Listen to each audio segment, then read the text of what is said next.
This is an introduction to metacognition and self-regulation. I'm Jacob Broderick. We're actually going to discuss 4 topics today: critical thinking, metacognition, self-regulation, and self-efficacy. But we're only going to focus on critical thinking and self-efficacy as they apply to metacognition and self-regulation. Imagine 2 students. Both were hard workers, both were smart, both received good grades in the class. When disappointed by an exam grade, Parker reacted with frustration, questioning the fairness of the exam. They raised their voice, demanding a curve. They argued that college shouldn't require them to think, and argued that effort alone should guarantee a good grade without considering understanding. In contrast, Jordan reflected on their study habits, considering what areas needed more focus, respectfully sought advice from the teacher to improve, adjusted their study approach, and reflected on personal growth more than grades. We can grow to face challenges well. The outcomes of challenges are significantly impacted by the techniques we use to deal with them. Everyone can learn to approach difficult situations more thoughtfully.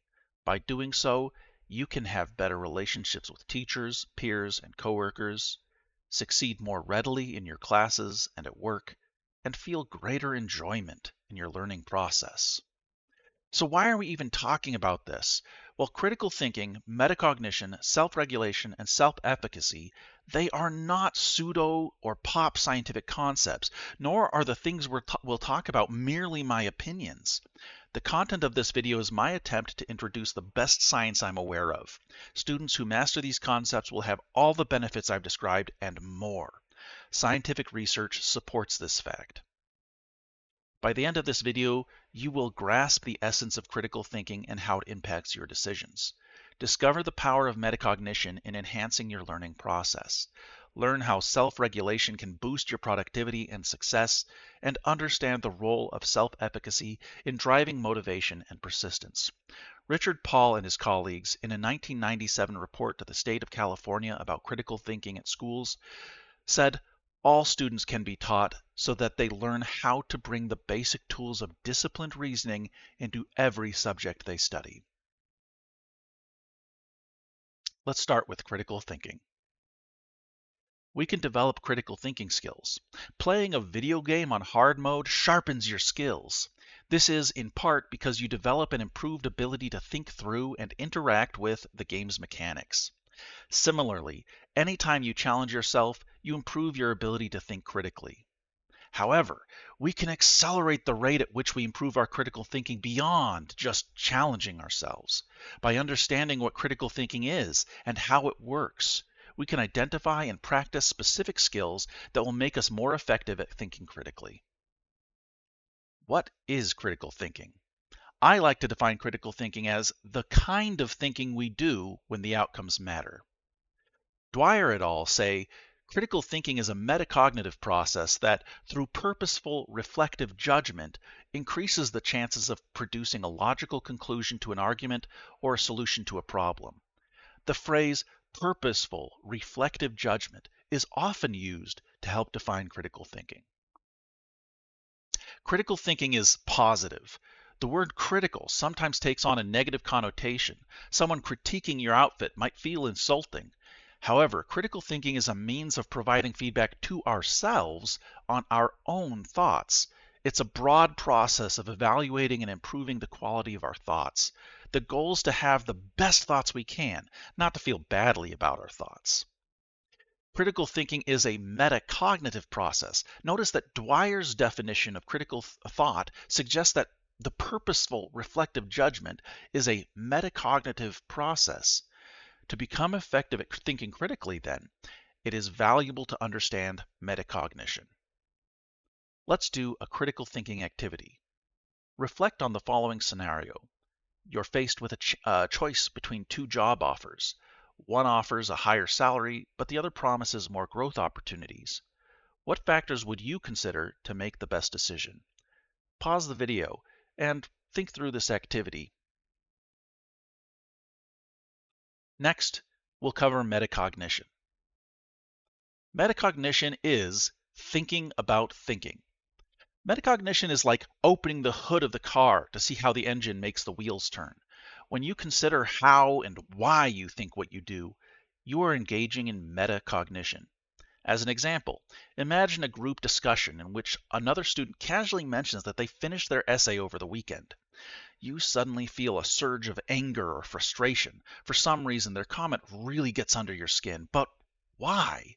You could just accept that what they've said made you angry. However, if you consider why you've become so angry, you might see underlying causes. Maybe you're tired or hungry. Perhaps you feel guilty for not having worked this weekend or unsatisfied with the outcomes of the work you did this weekend. Maybe you felt that the comment was passive aggressively singling you out. It's also possible that you have assumptions about the other person, that they're a liar, always seeking praise or looking down on others.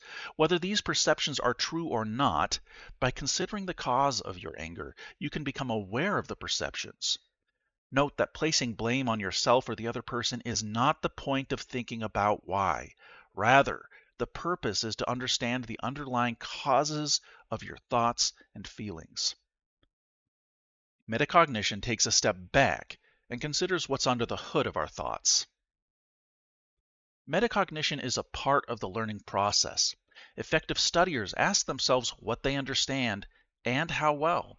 Effective learners think about the process of learning. What did I do to learn this? How do I learn best? Am I spending my time well?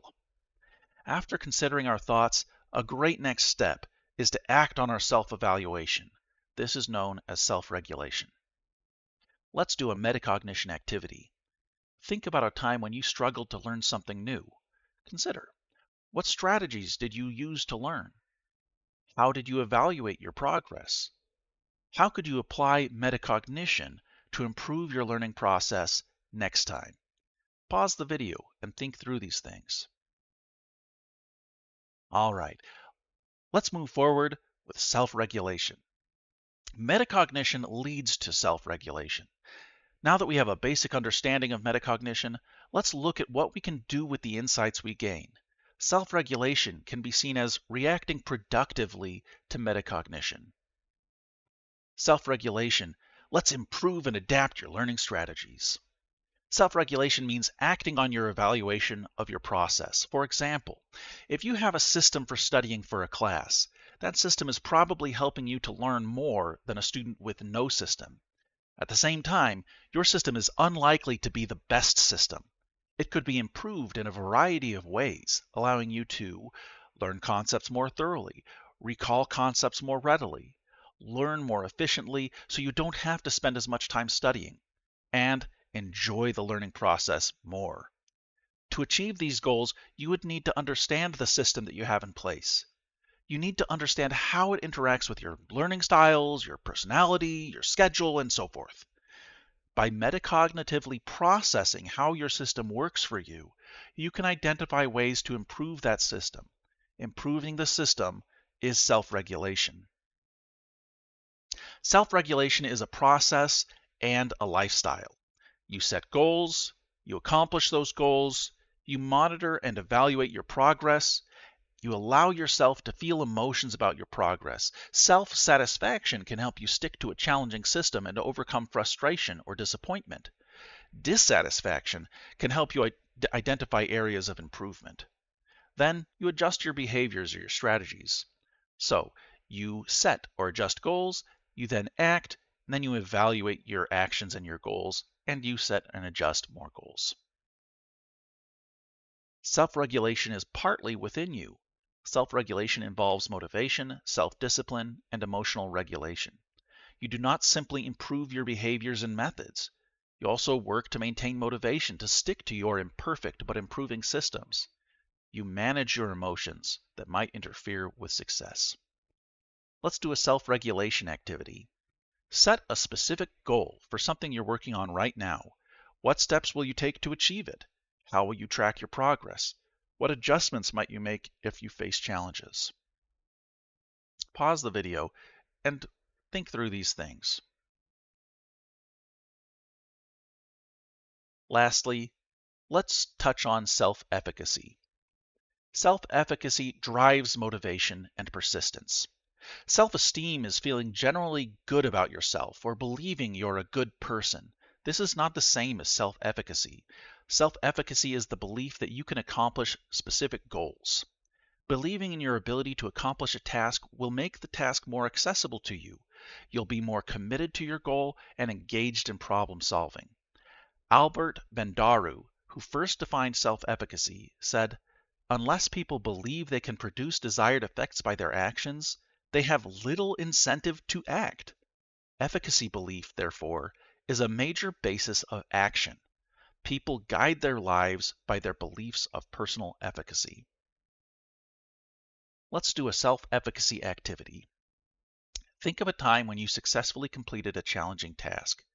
Jot down what you achieved and how it felt. Think about how this success can motivate you to approach your next challenge with confidence. Pause the video and do this activity. The end. Thank you for your time.